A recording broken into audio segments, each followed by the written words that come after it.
Students, मैं हूं ऋषिकेश काकड़े। स्वागत है आपका मेरे नए यूट्यूब चैनल में जिसका नाम है wealth wise learning. Wealth wise learning, आज सभी के दिमाग में क्वेश्चन है कि पैसा मैनेज कैसे करें, पैसा, एसेट और एक्चुअली फंड्स, इनमें डिफरेंस क्या है। सभी के दिमाग में इस तरीके के कंफ्यूजन्स हमेशा होते हैं। इन्हीं कंफ्यूजन्स को दूर करने के लिए हम लोग लेके आए हैं आपके लिए एक नया चैनल वेल्थ वाइज लर्निंग, जिसमें आप सीखेंगे इकोनॉमिक्स, अर्थशास्त्र, जिसमें आप सीखोगे फाइनेंस। फाइनेंस में भी बहुत सारे तरीके जहां पे आप आपका खुद का पैसा अच्छी तरीके से मैनेज कर पाओगे। और इन सब में एक महत्वपूर्ण जो चीज होती है वो है legal aspects of managing your own money. तो इन्हीं सब चीजों का मिश्रण करते हुए हम आपके लिए लेके आए हैं इकोनॉमिक्स, फाइनेंस और लॉ से रिलेटेड नया YouTube channel wealth wise learn. Students, तो आज का हमारा टॉपिक है इंट्रोडक्शन टू इकोनॉमिक्स, जहां पे हम कुछ फंडामेंटल एस्पेक्ट सीखेंगे इकोनॉमिक्स से रिलेटेड। सबसे पहला क्वेश्चन आता है what economics is. So it is very important to explore economics in order to understand the fundamental and basic aspects. The thing is that what we are going to learn on the completion of this particular video, economics सीख के हमें क्या पता चलेगा। तो basic concepts हमें पता चाहिए इकोनॉमिक्स के। जो भी इकोनॉमिक्स का नॉलेज है हमें बिजनेस डीलिंग में अप्लाई करते आना चाहिए। This is also the another thing. And there are certain tools जिसकी हेल्प से हम नेशनल इनकम को मेजर करते हैं। तो उसके लिए नेशनल इनकम को भी जानना बहुत ज़रूरी है। इकोनॉमिक डेटा को एनालाइज करना और डिमांड एंड सप्लाई मैकेनिज्म को इंटरप्रीट करना, these are the fundamental outcomes of understanding economics. But question ये है कि क्या पूरा आज ही के लेक्चर में होगा या आज ही के वीडियो में होगा। So the answer is no. अभी हम इकोनॉमिक्स के फंडामेंटल सीखेंगे, जहां पे हमें समझ में आएगा कि इकोनॉमिक्स क्या है, इकोनॉमिक्स को सीखना जरूरी क्यों है, इकोनॉमिक्स का नेचर क्या है और इकोनॉमिक्स का स्कोप क्या है। तो वीडियो को आगे बढ़ाने से पहले कुछ क्वेश्चंस अपने दिमाग में आते हैं एंड जिसको हम इकोनॉमिक क्वेश्चंस भी कहेंगे। पहला क्वेश्चन कुछ इस तरीके से जाता है, should I buy branded jeans और नॉन ब्रांडेड वन। आपको क्या लगता है ये क्वेश्चन इस वीडियो में क्यों दिए गए हैं? The basic reason why I have given these questions in this video is that economics is known as the science of choice making, या फिर इकोनॉमिक्स को डिसीजन मेकिंग साइंस भी कहा जाता है। अच्छी तरीके से अगर एक्सप्लोर करें तो इकोनॉमिक्स ह्यूमैनिटीज साइंस है, इकोनॉमिक्स सोशल साइंस है, जहां पे इकोनॉमिक्स लोगों के नीड्स एंड साइकोलॉजी को अच्छी तरीके से समझ पाता है। तो क्वेश्चन अभी ये भी आता है कि क्या इकोनॉमिक्स सिर्फ बिजनेस के लिए इंपॉर्टेंट है? तो आंसर बिल्कुल भी नहीं है। इकोनॉमिक्स जितना बिजनेस के लिए इंपॉर्टेंट है, जरूरी है, उतना ही बिजनेस से भी अलावा इकोनॉमिक्स खुद के लिए, एक इंडिविजुअल के लिए भी जरूरी है। अपने डेली लाइफ में, डे टू डे लाइफ में हम हमेशा अलग अलग क्वेश्चंस बनाते हैं और उस क्वेश्चंस का आंसर भी सीख करते हैं, जहां पे हमें डिसीजंस लेने होते हैं।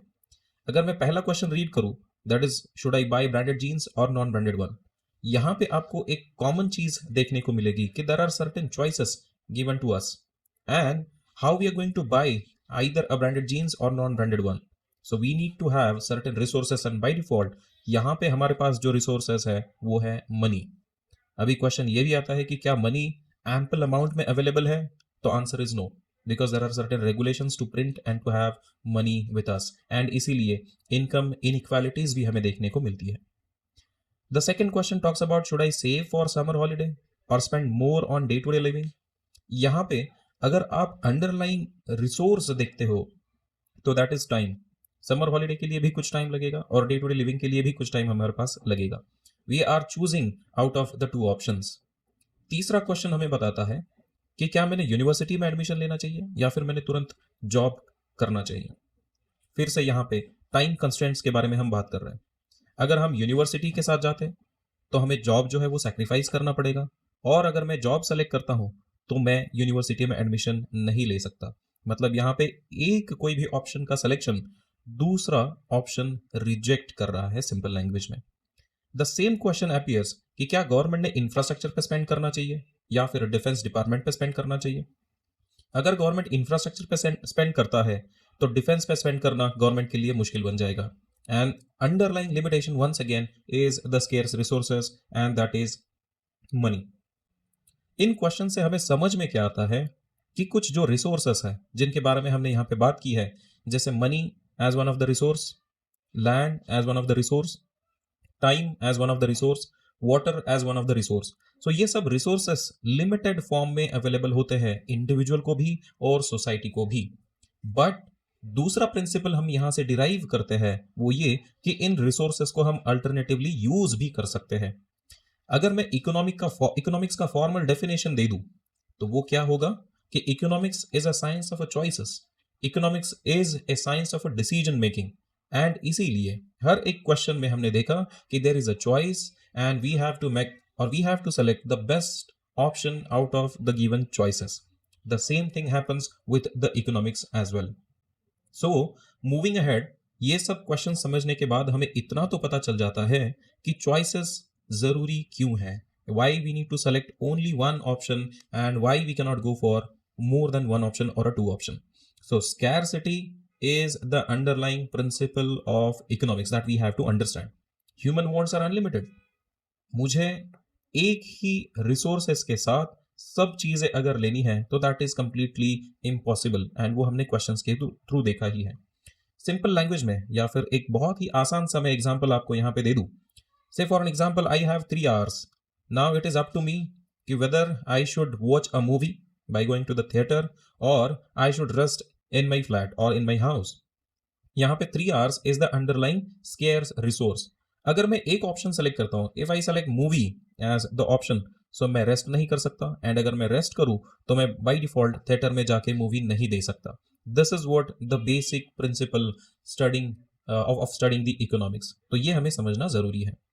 इसी के तौर पर हम इकोनॉमिक्स को कुछ अलग अलग तरीके से डिफाइन भी कर सकते हैं, या इसका डेफिनेशन भी हम इसी प्रिंसिपल्स के थ्रू डिराइव कर सकते हैं। Remember Adam Smith who gave the book titled wealth of a nation almost in the year 1772, who is also known as a father of economics, defines the economics as an inquiry into the nature and causes of wealth of nations. Simple भाषा में समझा दूं तो resources किस तरीके से available हैं और उन रिसोर्सेस से हम नेशन का वेल्थ कैसे बिल्ड कर सकते हैं। बट ये समझने में थोड़ा कॉम्प्लेक्स है क्योंकि इसका स्कोप थोड़ा ज्यादा है। इंडिविजुअल के तौर पे हमें सबसे पहले इकोनॉमिक्स को सीखना पड़ेगा जब हम इकोनॉमिक्स को सीखेंगे। So economics is a social science. मैंने पहले भी बताया कि इकोनॉमिक्स ह्यूमैनिटीज के साथ डील करता है। इकोनॉमिक्स ह्यूमन साइकोलॉजी के साथ डील करता है कि हम चॉइसेस कैसे बनाते हैं और हम अपनी अनलिमिटेड नीड्स को सेटिस्फाई कैसे करते हैं, दैट टू विथ लिमिटेड और the scarce resources. So Investopedia's definition says a social science that studies how individual, governments, firms and nation make choices on allocating scarce resources to satisfy their unlimited wants. एक बंदा है जिसका salary 10,000 rupees है and उसके कुछ needs भी हैं, but limitation है कि ही और she has to satisfy his all wants और needs within the given amount, and that is 10,000 rupees. So how he or she effectively manages his or her needs becomes the economics. So इसको sum up कैसे करेंगे हम definition को economics के। Economics is the study of production and consumption of a goods and the transfer of a wealth to produce and obtain those goods. The last definition is somewhat more comprehensive because it involves some micro aspects and macro aspects too. तो अभी micro मतलब जहां पे सिर्फ एक individual का study हो रहा है, और मैक्रो मतलब जहां पे हम गवर्नमेंट के बारे में बात कर रहे हैं, जहां पे हम नेशन एट ए लार्ज के बारे में बात कर रहे हैं। थोड़ा आसान भाषा में समझ लेते हैं। एक इंडिविजुअल अपनी नीड्स को कैसे सेटिस्फाई कर रहा है, ये माइक्रो इकोनॉमिक्स है। बट वही गवर्नमेंट अपने रिसोर्सेस इकट्ठा करके उसको किस तरीके से इफेक्टिवली डिस्ट्रीब्यूट कर रही है, ये मैक्रो इकोनॉमिक्स है। So these are somewhat definitions of economics, जहां से हमें ये समझ में आता है कि how an individual makes the choices out of the given alternatives available with him or her at micro level. 3 questions economics में सीखना बहुत ही जरूरी है, जिसको कि हम इंपॉर्टेंट क्वेश्चंस ऑफ इकोनॉमिक्स भी कहते हैं। The first one is what to produce. अभी मेरी जरूरत क्या है, what is the fundamental need of an individual leads to the answer of first question, that is what to produce. Now there are certain resources which can be produced and which cannot be produced. तो मेरा focus क्या है, and इसी principal के लिए production possibility curve भी सीखा जाता है, जो कि आने वाले वीडियो में आप एक्सप्लोर डेफिनेटली करोगे। So what to produce, resources कौन से कम है। सर्टेन एक्सेप्शंस भी इस चीज में होते हैं कि like land can not be produce, but yes there are certain resources which can be produced at the capacity of an individual और at the capacity of the government. तो यहाँ पे रिसोर्सेस का अवेलेबिलिटी बहुत जरूरी है। व्हाट टू प्रोड्यूस को हम आंसर कैसे करेंगे कि मेरे पास रिसोर्सेस अवेलेबल क्या है और उस रिसोर्सेस को यूज करके मैं फाइनल कंज्यूमेबल गुड्स कैसे प्रोड्यूस कर सकता हूं जहां पे सोसाइटी का वेलफेयर, इंडिविजुअल का वेलफेयर एंड गवर्नमेंट का वेलफेयर अचीव किया जाएगा. Moving to the second question which talks about how to produce. By default production comes with a cost and economic studies that too. I have to select the best option or I have to deploy best technique wherein the cost of a production will be minimum and the efficiency of the production will be higher one. So मैं किस तरीके से resources को use करता हूं, combine करता हूं ताकि मेरा प्रोडक्शन मैक्सिमम हो और उस प्रोडक्शन की कॉस्ट मिनिमम हो. ये दूसरा क्वेश्चन रहेगा इकोनॉमिक्स का. And who gets what is produced. अभी इसको हम सिंपल भाषा में डिस्ट्रीब्यूशन बोलेंगे. गवर्नमेंट बहुत सारे सर्विसेज और प्रोडक्ट को कुछ सब्सिडाइज्ड अमाउंट में डिस्ट्रीब्यूट करता है एंड कहीं दूसरे साइड पे अगर हम देखें तो कुछ प्रोडक्ट्स है जहां पे टैक्सेस भी बहुत ज्यादा होते हैं. सो स्केयर्स क्या है, जहां पे सोसाइटी का वेलफेयर है वहां पे सब्सिडीज दी जाएगी एंड जहां पे सोसाइटी का वेलफेयर नहीं है वहां पे टैक्सेस भी अप्लाई हो जाएंगे. सो ये तीन बेसिक क्वेश्चन है जिसके बेसिस पे गवर्नमेंट्स या इकोनॉमीज जो है अपने आप को अलग अलग फॉर्मेट्स में ऑर्गेनाइज भी करते हैं. सो ऑर्गेनाइजिंग ऑफ इकोनॉमी आने वाले वीडियोस में आप बिल्कुल स्टडी करोगे ही, बट यहां पे आपको इतना समझना है कि इकोनॉमिक्स सोशल साइंस है, इकोनॉमिक्स स्कैरसिटी को स्टडी करता है, इकोनॉमिक्स उन स्कैर्स रिसोर्सेज का इफेक्टिव यूटिलाइजेशन के बारे में सोचता है जहां पे नीड फुलफिलमेंट की बात आए. And these are the three questions जहां पे इकोनॉमिक्स के प्रिंसिपल्स को हम अप्लाई करेंगे.